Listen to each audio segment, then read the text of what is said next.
Namaste, this is Swami Prabhuddhananda, the General Secretary of International Vedanta Society, and I welcome you all into our channel, International Vedanta Society Universal, which is a channel dedicated to Advaita Vedanta, the Upanishads, and spirituality. Time to time, we post various videos in various languages like English, Hindi, Spanish, Bengali, in various subjects of spirituality. So we are also doing this Bhagavad Gita series here, and you can see some videos of Bhagavad Gita in English, in Bengali, as well as in Hindi, and also in Spanish. So thank you for your support, and there are many people who are supporting it, and recently, we are getting like very good messages from people. So thank you very much. And one of the reason why we are doing these videos is to make you aware about the strength of Bhagavad Gita, about the strength of this knowledge, and by practicing this in your life, you can be very much strong, and also you can infuse this strength into others, especially in this era of pandemic. So it's not only not only our individual benefit, but it also adds up into the benefit of the society as well as the nation and the world. So I would request you all to take up Bhagavad Gita and study it and practice it regularly, put it in your life, and also spread this knowledge of Bhagavad Gita everywhere in this world. So thank you for watching my videos. And the last video that we had posted was from Gyana Yoga. Gyana Yoga is the 4th chapter.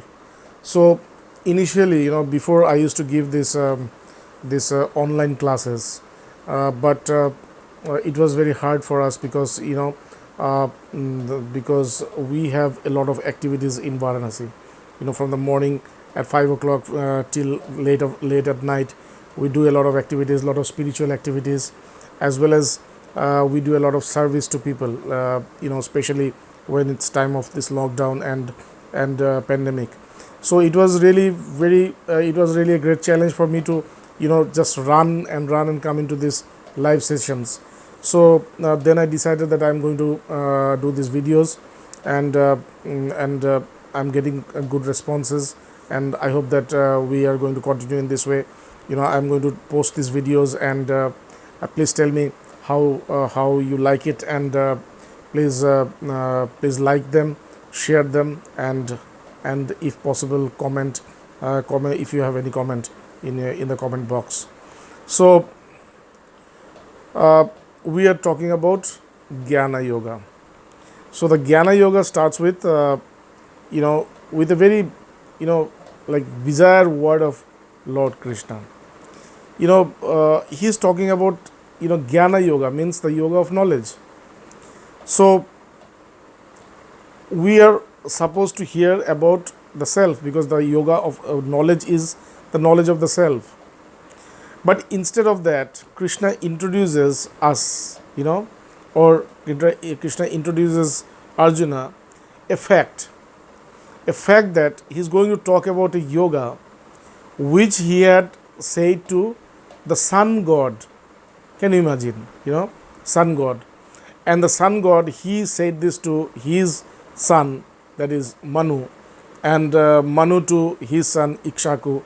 And in this way, this yoga was, this knowledge was coming, as tradition, till it became extinct. So the thing is that Krishna wanted to make people aware about another aspect of spirituality.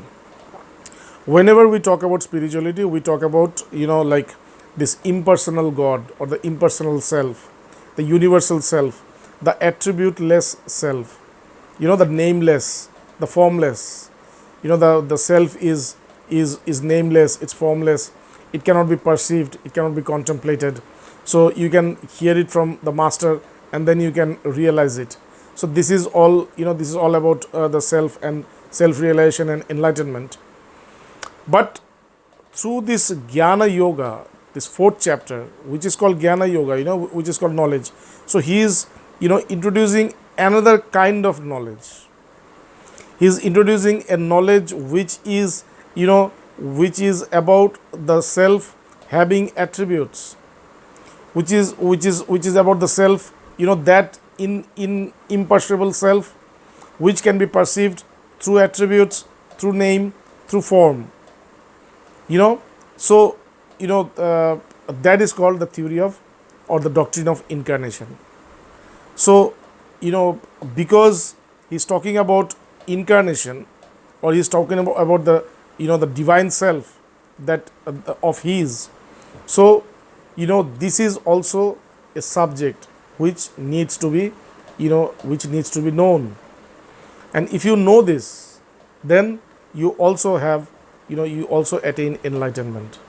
You don't need to attain enlightenment by meditating, or meditating on the formless. If you can, if you can recognize, or if you can, if you can figure out who is the person, who is the incarnation, and what is, what are the activities, what are the actions that he does, and how does he come into form, and why does he come into form. If you know all these things, then you are also knowledgeable. You have also attained knowledge, and that knowledge is going to, that knowledge also going to provide enlightenment. That knowledge is also going to provide liberation. So that is why, Lord Krishna had said this in this way. He just presented it to Arjuna, and he wanted Arjuna to get surprised. He wanted Arjuna to get surprised, because he was not talking about the knowledge. He was actually talking about, about his giving this knowledge to the son. And he knew that, once he says, because if his intention was to talk about the knowledge, he could have said this, that I'm talking about a knowledge which is like very old and which has got extincted. Now I'm going to revive it through you. But he didn't say this. I had said this to son, and son said this to his son Manu, and these are like, ancient people. They're like billions of years. They are like these people are like these people are like billions of years old. So Arjun got completely like freaked out. This word, freaked out. He got completely freaked out. What is this? What you are saying? Are you telling me that you have said this to son? Means you are just born now, like maybe 80 years or 50 years, 60 years, and son is like millions and billions of years. He is the cause of this universe. He is the cause of this universe. So how can you say this to son? He got completely bewildered, and that is when Krishna started to talk about his divine nature. And Gyana Yoga, in the Gyana Yoga, he talks about the doctrine of incarnation, and by doing so, he he just opens up, unveils a new arena, a new window to people, a new window of spirituality, where you don't need to meditate on selfless, on this attributeless self. You don't need to meditate on what you don't understand, or what you don't what you can perceive. Now God is, you have a God which can be perceived, which can be seen, which can be touched, which can be felt. So here starts a new stream of spirituality through this fourth chapter, the chapter, the yoga of knowledge, Gyana Yoga. So Krishna says that I'm going to say this, idam yogam idam mm,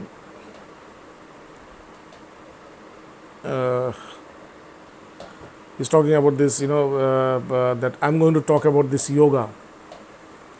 I'm going to talk about this yoga, which, idam vivashvate yogam proktavanam aham avvayam. Imam vivashvate yogam proktavana aham avvayam. Vivashwan manave praho manu ikshakuha bravit. Abravit. Because I'm going to talk about you and knowledge, which I had said this to son. And son has said this to his son Manu, and Manu to his son Ikshaku. Evam parampara prapti praptamimam rajashray vidu sakalaneha mahata yoga nashta parantapa. And in this way, this knowledge has been coming to us through the kings, through the kings and the who became wise, and with time it has become extinct. So now I'm going to talk about it. I'm going to talk about it to you, who, because you are my beloved and you're my friend and you're my devotee. So I'm going to talk about this to you.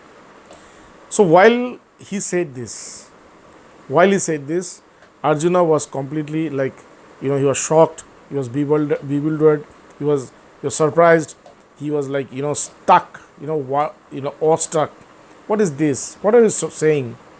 You had said this to son. Like, just imagine that you have a friend, who is a little bit wiser than you, and then he says that I have said something to the son. That means he used to live while there was sun. So Arjun got completely awestruck, and he was like, how can you say this to son? Because you are a human being and you are born just years before, and sun is like here for billions of years. I don't understand. And then Krishna says that, Arjun, bahuni me vyatitani janmani tavacha Arjuna, tannaham veda sarvani natam vetta parantapa. Arjun, I have said this, I have come to this world, with you, this is, again and again, we have come to this world, in many incarnations before. I remember each and every incarnations, but you don't remember even one of them. And then, then he didn't wait for Arjun to react. Arjun might be, Arjun might have said this. Okay, so what was our first incarnation? When did you say that? Arjun might have gone into those aspects of incarnation, but he didn't wait for Arjun. Just by saying this, he just moved into, the altogether different subject of his divine nature. Because it was not this yoga that he was talking about, was not his intention. This, talking to the sun or moon or stars or this Ikshaku or whatever was not his intention at all, or coming into so many incarnations, was not his intention. The real intention of Krishna was to tell him that I am the Lord.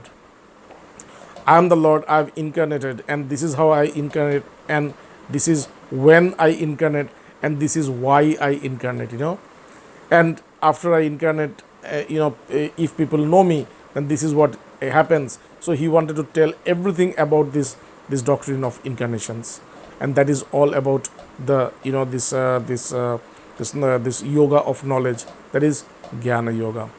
So he says, Ajopi san avvaya atma bhutanam ishwaropi san.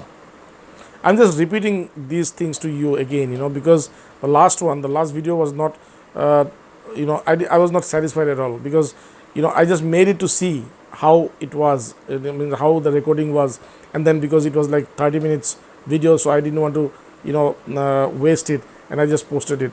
But I wanted to post something more and something better. So that is why I will repeat a little bit of that, and then we are going to come after where we left. So he said, Ajopi sans avvaya atma bhutanam ishwaropi san prakritim swamadhishtaya sambhavatma maya. Now he is talking about his own nature, what he is.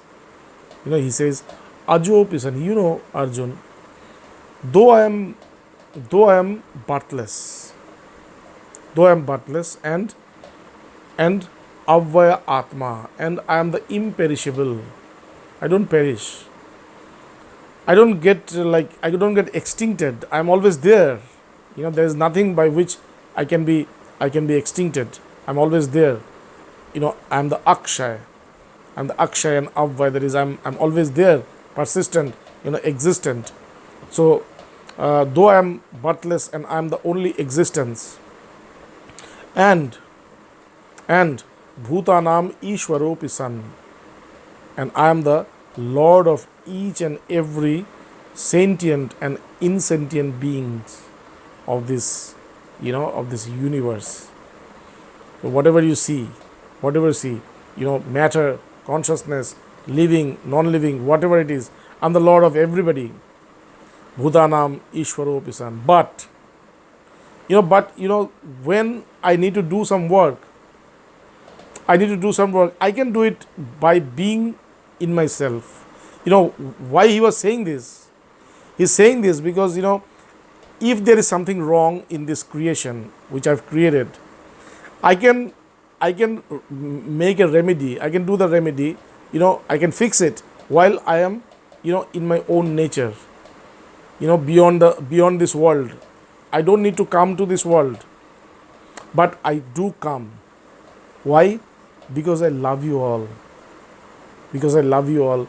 I want to be in touch with you. I want to touch you. I want to show you that I am the one who is beyond this, who is behind this creation. So this is my love. Though I can fix everything, like if I see that there is a lot of impurity, there's a lot of evils going on in this world, I can just fix it from the place where I am.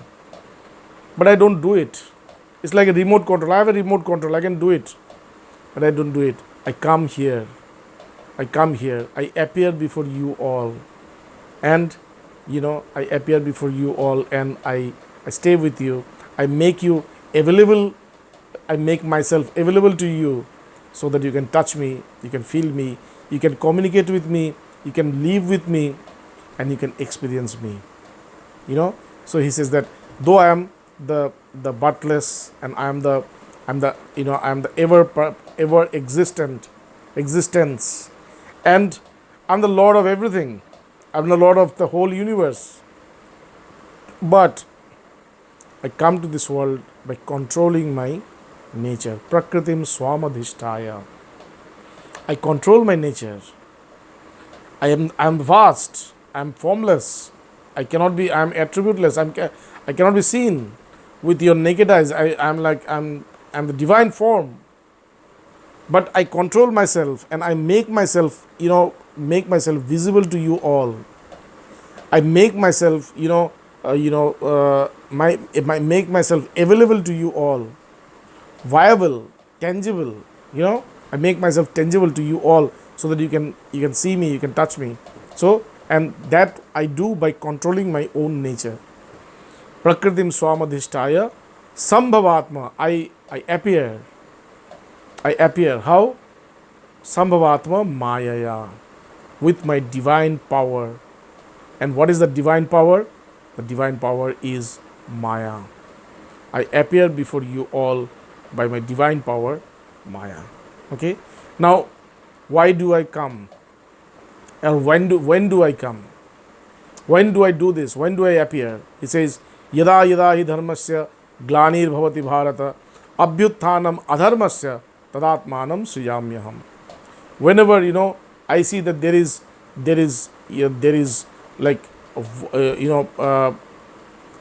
virtue is defeated, righteousness is defeated, nobility is defeated, and evil persists. There's evil thrives.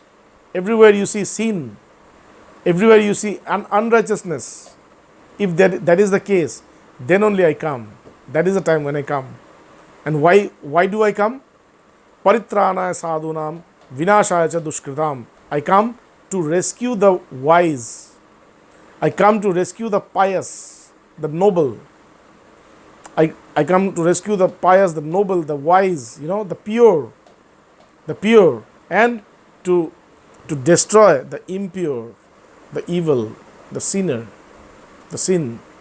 Paritrana sadhunam vinashaya cha dushkritam dharma sansthapanarthaya sambhavami yuge yuge, and to establish the reign of dharma, to establish the reign of nobility, positivity, righteousness, to establish the reign of this truth.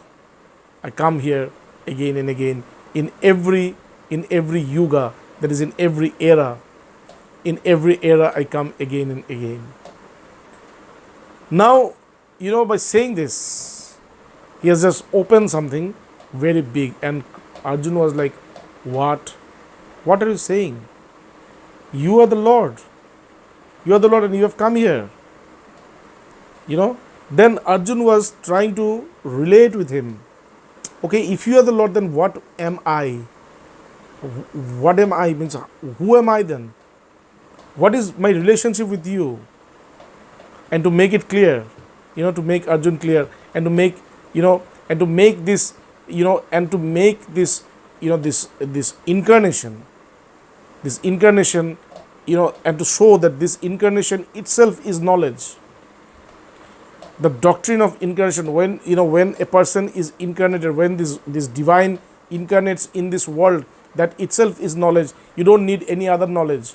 If you can recognize that, if you can see that, if you can recognize that this is where the Lord has descended, you are enlightened, right away. And that is why he says, he says, Janma karma chame divvam evam yo vetti tattvata tyaktva deham punarjanma naiti mameti sorjuna. He said, Arjuna, a person who knows the mystery of my birth, how I have taken birth, why I have taken birth, from where I come, and from where and to where I go. A person who knows everything about that. And what do I do in this world? What is my intention? What is the action that I do in this world? A person who knows everything about that. Janma karma chame divvam mevam yo vetti. My divine birth and my divine